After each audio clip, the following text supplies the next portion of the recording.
돈슐랭에서 드디어 이 주제에 대해서 이야기하게 되네요. 포장김치. 김치만큼 한국의 정체성을 잘 드러내는 음식이 있을까요? 일본인은 매일 스시를 먹지 않지만 한국인은 매일 김치를 먹습니다. 인도인에게 카레 냉장고는 없지만 한국인에겐 김치를 위한 냉장고가 있어요. 식당을 가도 밑반찬으로 꼭 나오고 편의점에서 1,000원짜리 컵라면을 사 먹는데 김치는 더 비싼 걸 사 먹습니다. 사실 객관적으로 봐도 호불호가 경할 수 있는 음식인데요. 예전엔 김치 못 먹으면 어떻게 너는 한국 사람이 그럴 수 있냐 이런 잔소리 하시는 분들 꼭 계셨죠. 반찬인 김치뿐만 아니라 이 김치를 만드는 과정 역시 한국에선 집안 행사로 칩니다. 그런데 워낙에 고되다 보니까 김장노동이라는 말까지 나왔죠. 하지만 포장김치가 등장한 이후로는 이 김장노동도 확 줄어듭니다. 이게 처음에 나왔을 땐 무슨 김치를 사서 먹냐, 뭘 믿고 먹냐, 맛도 없는데 이런 반응들이 쏟아졌지만은 지금은 전혀 그렇지 않죠. 그리고 이 중심에는 포장김치계의 강자 두 브랜드가 있습니다. 포장김치 산업을 열었다고 평가받는 종갓집 김치와 비비고 김치. 오늘은 이 김치가 어떻게 산업화될 수 있었는지에 대한 이야기를 해볼까 합니다. 이 과정에서도 엄청난 산전수전이 있었거든요. 저는 김밥이고요. 제가 오늘 떠먹여드릴 이야기 김치전쟁입니다.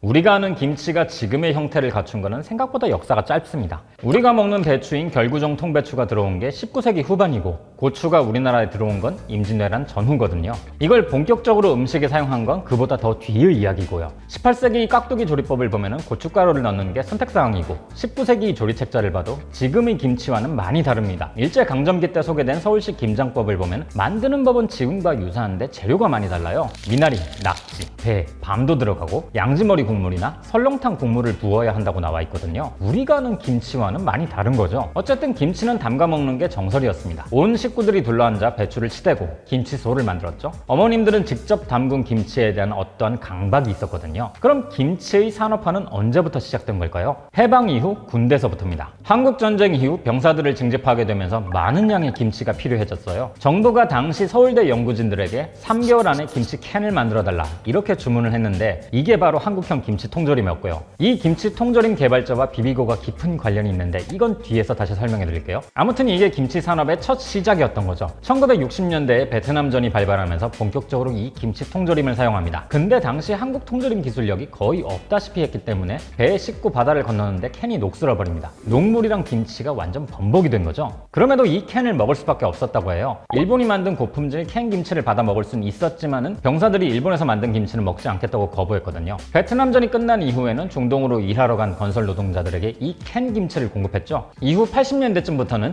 기업같이 단체 급식을 다루는 곳들이 생겨나면서 김치가 조금씩 더 큰 산업이 됩니다. 이때부터 본격적으로 중소기업들이 뛰어들었죠. 여기서 엄청난 기업이 이 김치 산업에 뛰어들면서 새로운 국면을 맞습니다. 바로 두산.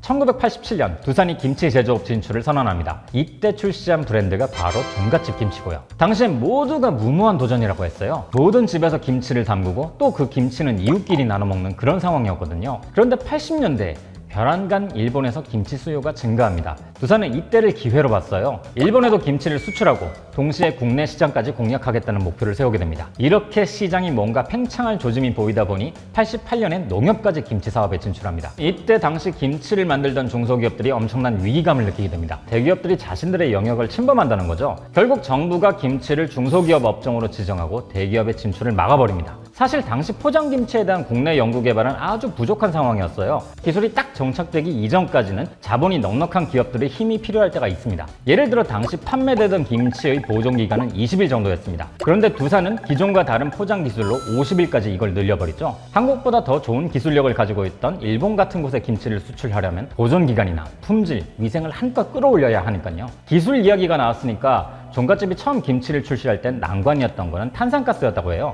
김치가 발효되고 숙성하는 과정에서 탄산가스가 생기죠. 근데 이건 진공 포장을 해도 포장재가 부풀어 오릅니다. 이걸 막기 위해 개발한 게 가스 흡수제였다고 해요. 이게 김치 맛을 유지하는 데 더 큰 도움을 줬고요. 덕분에 종갓집 김치는 포장 김치 시장의 표준을 만들었다는 평가를 받습니다. 마케팅도 꽤 잘했어요. 92년엔 바르셀로나 올림픽에 공식 김치 납품업체로 선정되면서 해외에서도 인정받는 브랜드를 만들어 나갔거든요.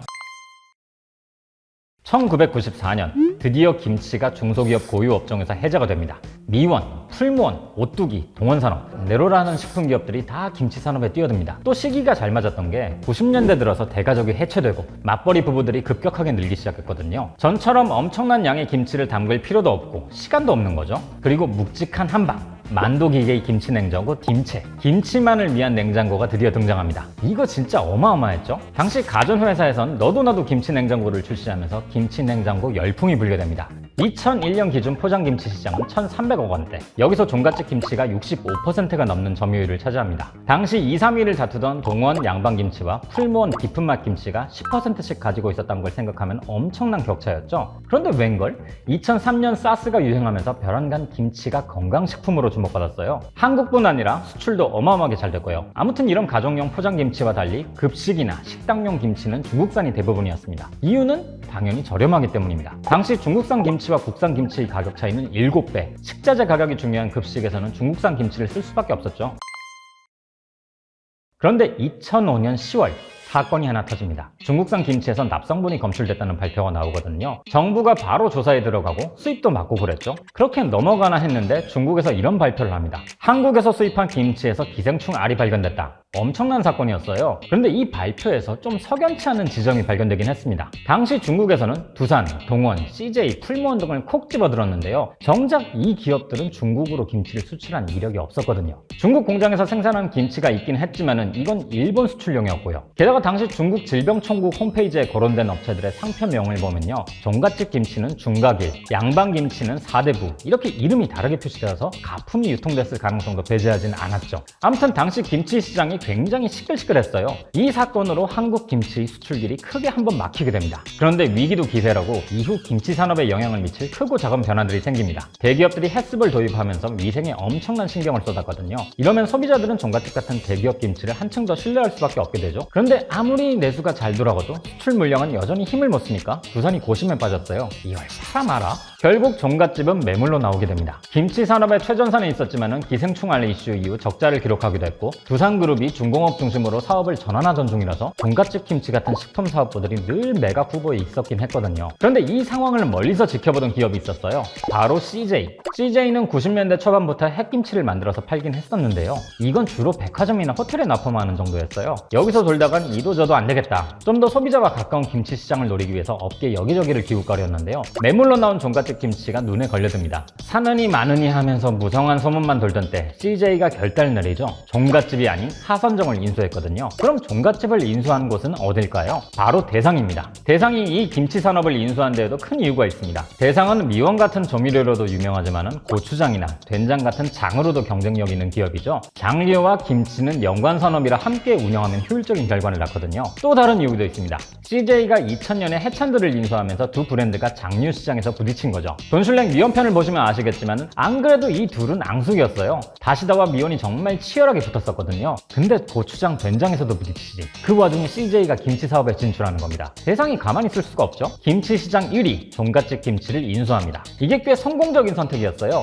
2001년에 1,300억 원이었던 포장김치 시장은 11년 뒤인 2012년에 2,790억 원까지 성장하는데요. 종갓집 김치는 이 시장에서 늘 60% 이상의 점유율을 유지하던 곳이었고 CJ는 하선정을 싹 리뉴얼 했음에도 불구하고 점유율 10%를 못 넘깁니다. 지금 생각해보면 CJ가 그때 왜 그랬을까 싶긴 하네요. 이게 CJ 입장에선 자존심 상하는 일일 수 있었을 겁니다. 1960년대 김치 통조림을 만들었고 김치학의 대모이자 김치 논문을 처음으로 해외에서 발표한 고 김만조 박사의 사위가 CJ 이재현 회장이거든요. 이 김만조 박사의 연구에 뿌리를 두고 있는 브랜드가 바로 비비고 김치입니다. 만두와 HMR을 통해 쌓은 기술력과 브랜드 파워를 바탕으로 김치까지 영역을 넓혔죠. 그렇게 2016년 비비고 김치를 출시하면서 단박에 종갓집 김치와의 격차를 줄여나갑니다. 종갓집 입장에서는 굉장히 위협적이었을 거예요. 하지만 종갓집도 이 시장의 개척자답게 만만치 않은 상대죠. 점유율을 뺏기긴 했지만 아직도 1위를 지키고 있거든요. 우리나라 사람들에게 김치는 정체성 그 자체입니다. 때문에 중국에서 김치가 자기네 나라 음식이라고 하면 이거 진짜 열받죠? 너무나도 당연한 존재이기 때문에 어느 식당을 가도 무조건 공짜로 나오는 게 바로 이 김치입니다. 제가 예전에 어느 식당에 갔는데 메뉴에 김치를 따로 팔고 있더라고요. 얼마나 맛있길래 궁금해서 시켜봤는데 사장님이 넌지시 이런 얘기를 하시더라고요. 김치를 시킨 사람이 제가 처음이라고요.